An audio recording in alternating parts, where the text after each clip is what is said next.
আসসালামু আলাইকুম সবাইকে, আশা করি সবাই ভালো আছেন। এই যে দেখতে পাচ্ছেন, এই তো আমাদের ছোট্ট আদরের বাবুটা।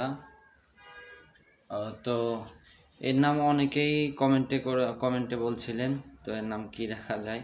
তো একটা আপু বলেছিল যে পিঙ্কু, তো এর নাম পিঙ্কুটাই রাখতেছি। এই যে পিঙ্কু, এই যে নাও নাও নাও।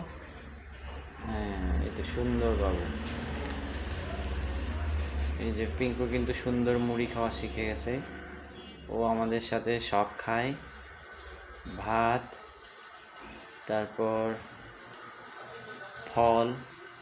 ও আপেল সবচাইতে বেশি পছন্দ করে, আর ছোলা সবচাইতে বেশি পছন্দ করে। ওকে এভাবেই সন্তানের মতো আদর করে খাওয়াই দিতে হয়। তো সবাই পিঙ্কুর জন্য দোয়া করবেন, ও যাতে সবসময় সুস্থ থাকে, সবসময় অনেক হেলদি থাকে, ভালো থাকে। পিঙ্কু।